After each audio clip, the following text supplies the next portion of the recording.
Wina. The topic of my presentation today is occurrence, movement, and distribution of bottlenose dolphin in southern Texas. First of all, let me tell about what is bottlenose dolphins.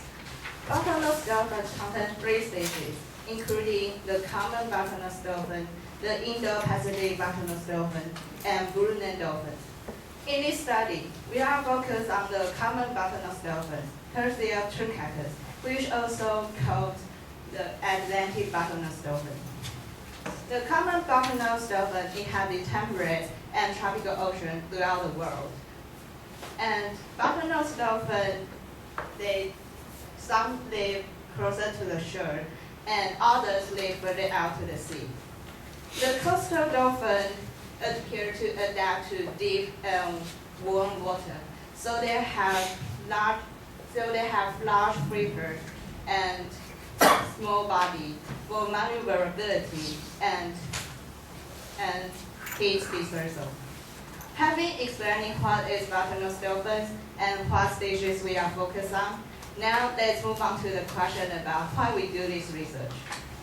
It is because only 3 long-term observations on free-ranging Atlantic bottlenose dolphins have been conducted. And the common bottlenose dolphin has been studied only opportunistically by Grunter in Texas. So we conduct land and boat observation in near Port Aransas, Texas. In today's presentation, I'm going to show you data about seasonal occurrence, daily movements, and individual distribution of dolphins. Over the next 8 minutes, you are going to have gained a better understanding of a factor to affect dolphins distribution and the differences between individual and social groups. Now let's move on to the next part. So how we conducted? First, we met from June 1st, 1976 to May 31st, 1977 for a 1-year observation. Second, we had extensive research of marked philosophy to identify 21 individual dolphins. Proceeding on, let's take a look at this figure. It shows the location that we collect the data. We totally have 7 sections, including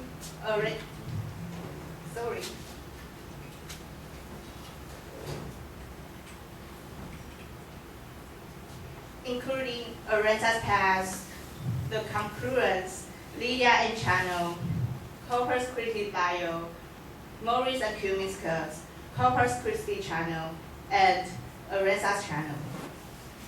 Let us now shift our attention away from the method to the results. Let's take a look at this figure. It shows the percentage of sighting number during 4 seasons. The x-axis represents the season, while y-axis shows the percentage of sightings. We can see that sleeping dolphins usually occur during spring and summer. The other 3 individuals, jagger, notchbeam, and short triangle, are the same phenomenon. In contrast, other 5 individuals, including lumpy, crowd, bentfin, twig, and tiki, tend to occur during fall and winter. According to this phenomenon, the explanation is about food availability. According to Grunter's research, most fish species immigrate from bays to the Gulf for the winter, but a few fish species spend winter in a bay. So, if the food availability is a factor to affect seasonal occurrence of dolphin, we can say that individual or social groups may have their own food preferences. Having explained seasonal occurrence, I would like to move to daily movements. Tidal and movements of currents are significantly related. Let's take a look at this figure. It shows the sighting number of dolphins during ebb tide and flood tide in Aransas Pass. We can see that during ebb tide, most dolphins move up, while during flood tide, most dolphins move down. There is the same phenomenon in Corpus Christi Channel.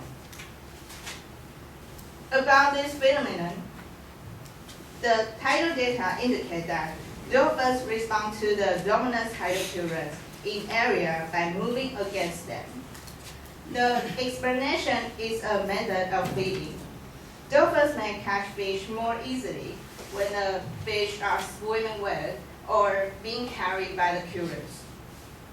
Besides, there is evidence that more fish move through Occurrence pass during ebb tide than during flood tide. And the difference in catch between flood tide correction and ebb tide correction was tremendous. So, dolphins may have developed a special technique for taking advantage of concentration of food, which apparently occurs in Occurrence pass during ebb tide. So much for daily movements of dolphins. Now I want to focus on individual distribution patterns. Let's take a look at this figure on this slide. It shows the distribution of bottlenose dolphin near Port Aransas, Texas. We can see that most dolphins are separated in the west side, and there are three individuals, including thick-fin, right-fin, and teaser. Then we separate this region into two regions, for Region A and Region B. Region A including Occurrence Pass, the confluence, Lydia and Channel, and Corpus Christi Channel, which four sections are in the lower section. While Region B has Morris and Cumiscus, which is located in the upper section. In order to compare these two regions, let's take a look at this table. This table shows the percentage of sightings number of dolphins in Region A, Region B, and Region A and B. On the left column are the different types of individual dolphins.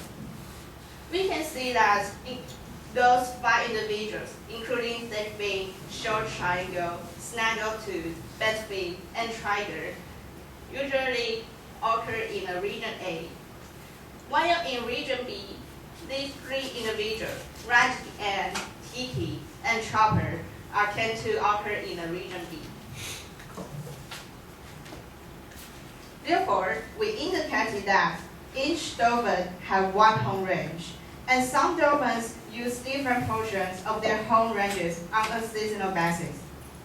Besides the home range, the boundary between Region A and Region B might be caused by the physical feature, such as deep channels or large shallow bays, or it might separate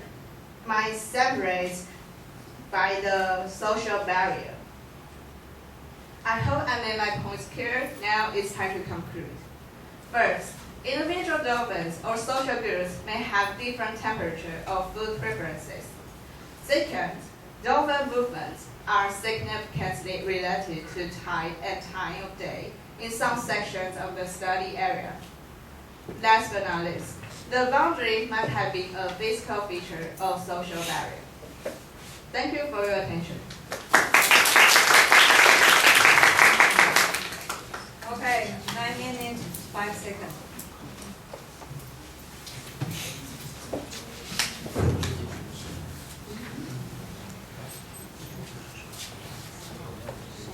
Chris. Rooney.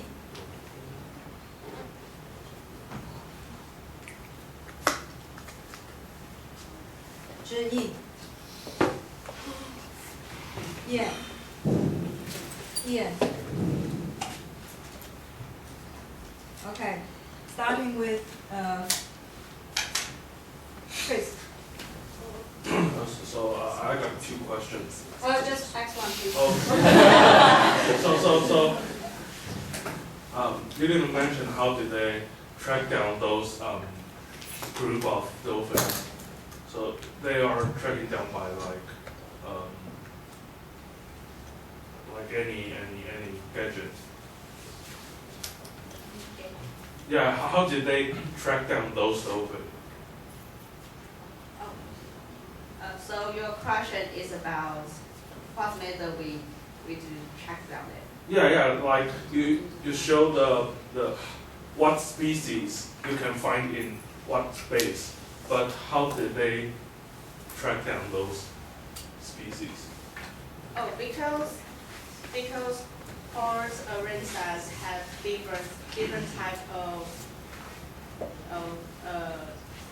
geography type. They have base or channel. So we separate these 7 sections and we check both or land observation.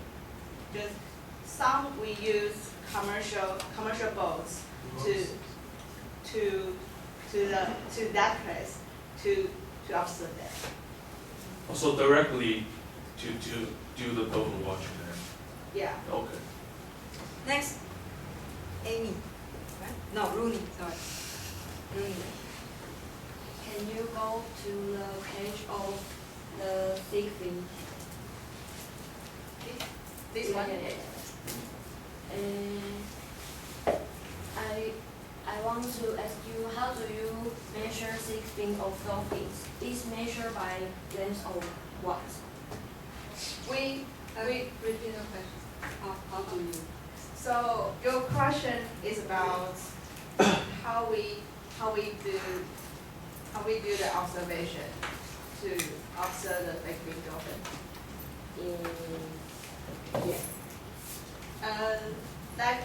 Like I said before, we take versus research of marked dorsal fin to identify 21 individual dolphins, and just like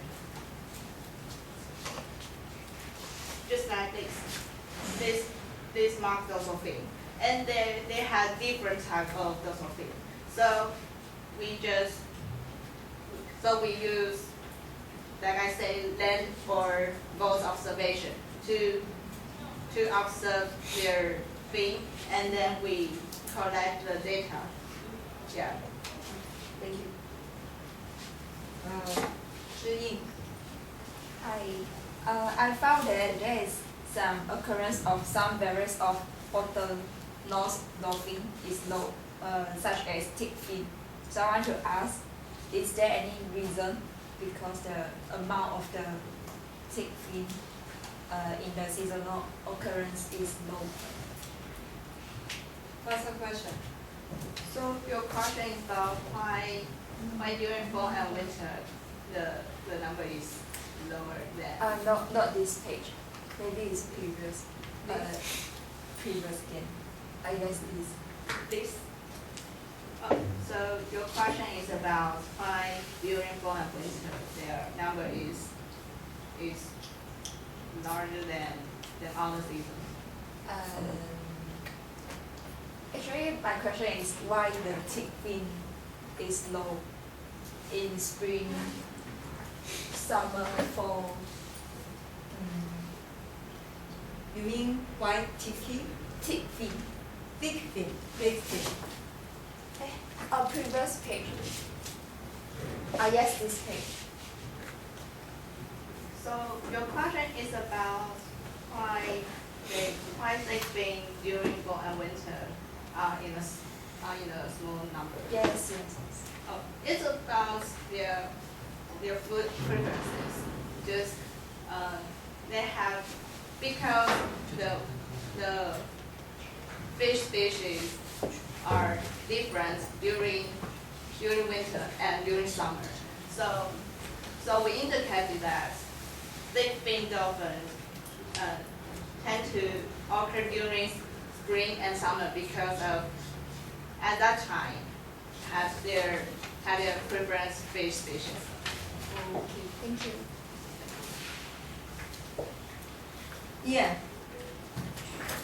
And you have mentioned that the dolphin is a group animal.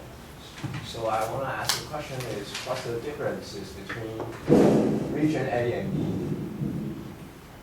The difference differences between region A and B. And we separate these two regions for the lower section. Region A is the lower section, and region B is in the upper section. Yeah. So they have some differences between the temperature. Yeah. So we separate it and to compare these two regions. Yeah. Volunteer question. It's for you. Sorry. Volunteer question. And any volunteer question? Okay, what's in there? Okay. Please.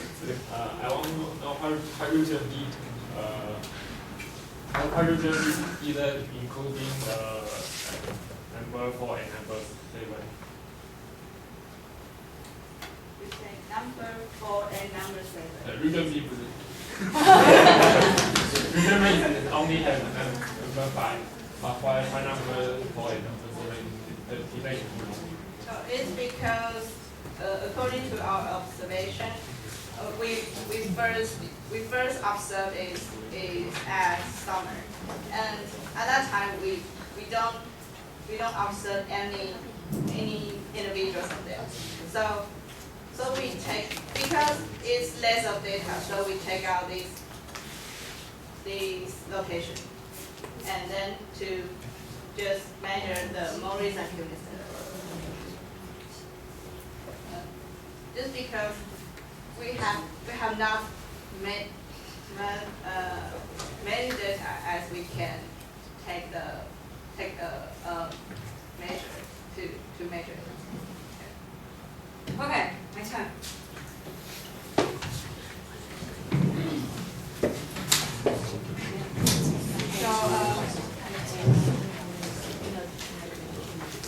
So there are some strengths or some.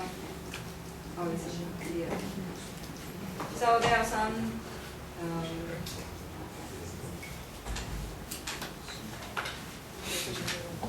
There are some things that I think some of you can learn from her presentation. The first thing is she has a very clear answer, so you know what to expect.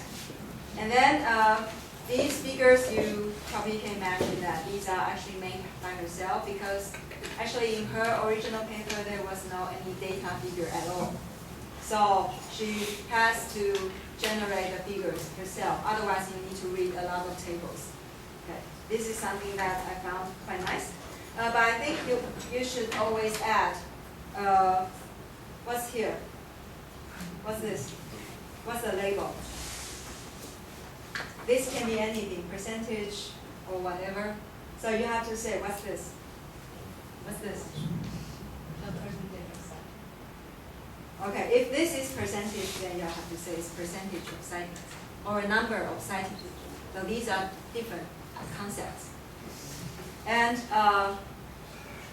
then another thing that's a bit confusing, or you did not explain clearly. These, I have the feeling during the discussion, during the Q&A session, there's a feeling of confusion. Thick fin, is it the name of a dolphin or a species of the dolphin? It's because all of them are the common bottlenose dolphin, and thick fin means that they're dorsal fin, the different type of the dorsal fin. So these are different. And what about Jaeger? Just different shape of dorsal fin. So these means a group of population. Yeah. Then you have to clarify that. These are different group of different populations based on the shape of the dorsal fin. You have to clarify that, because later on, how about this? Are these still the shape of the dorsal fin? I'm not sure. Are you sure Tiki is the name of the dorsal fin, the shape of the dorsal fin, or the name of the dolphin?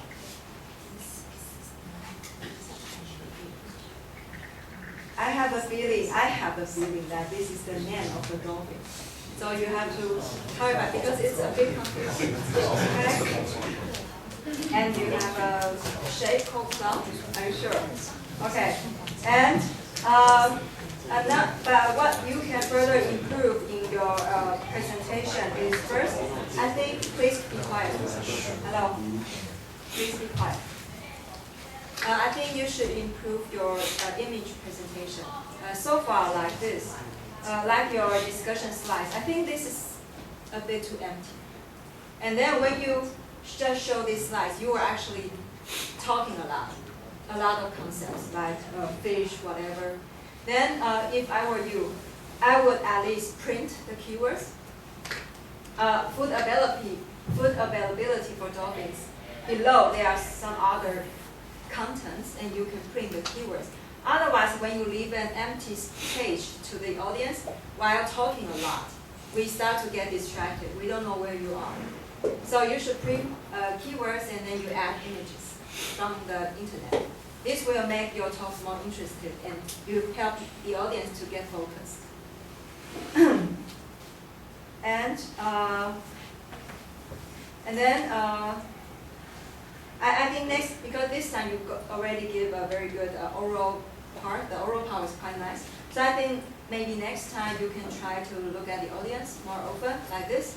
And then you use your pointer more often, like this. Okay.